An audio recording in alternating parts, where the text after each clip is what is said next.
Jordan Peterson loses his last appeal. MSNBC calls Donald Trump's victory speech in Iowa dangerous, and a journalist in Ukraine, an American journalist in Ukraine, dies under suspicious circumstances. So let's jump right into it.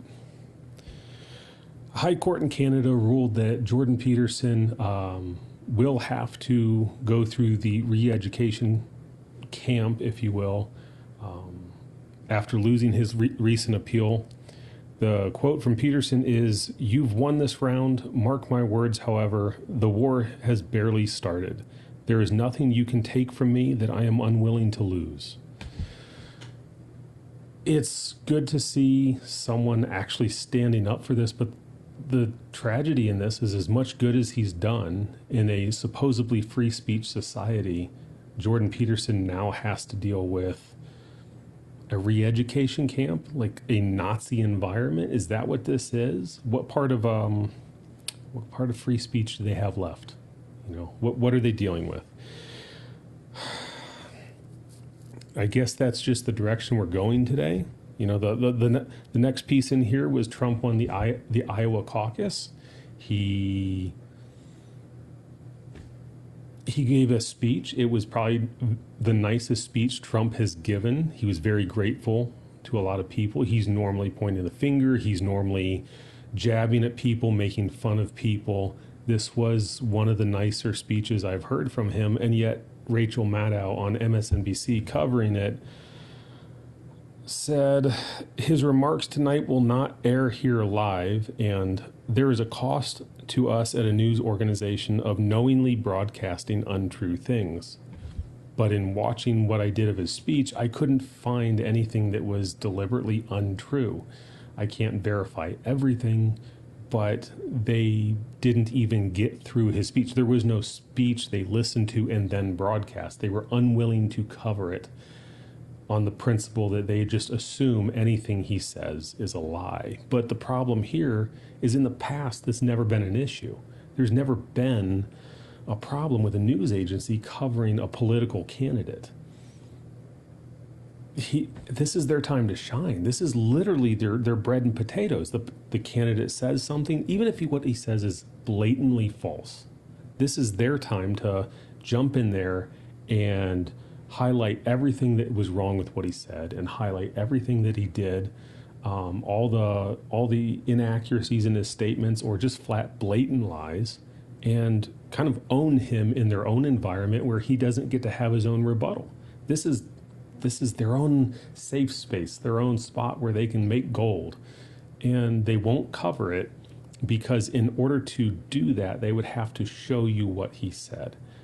Anything he says is more dangerous than any rebuttal they could make up, regardless of how wrong he is.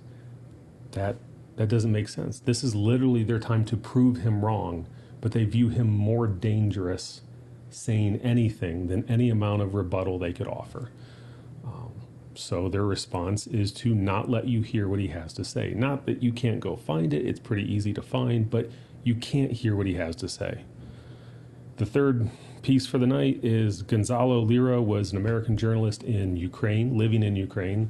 Journalist might be a bit of a stretch in the traditional sense, but he was reporting on what life was really like while there. He was reporting on how the war was going, what the living conditions were like. And they weren't always in support of the narrative. As a matter of fact, he on numerous occasions looks like posted things, and frequently to Twitter, as a free internet source, free place to be without getting banned for what he says, for getting banned for not covering the narrative the way they want it.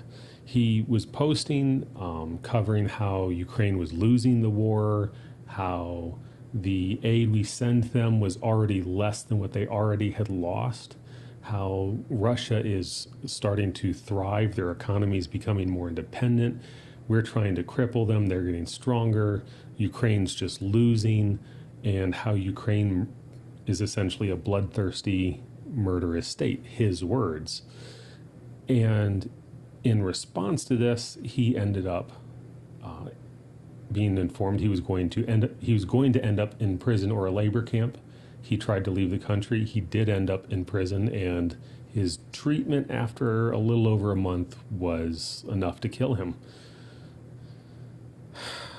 He reported on what was going on, and whether you like it or not, he was reporting the news, the raw news, maybe not the refined, eloquent news, but he was reporting on the ground. And because it didn't back the narrative, if anything, because it was against the narrative, because it exposed an ugly side to war. Imagine that. War is ugly.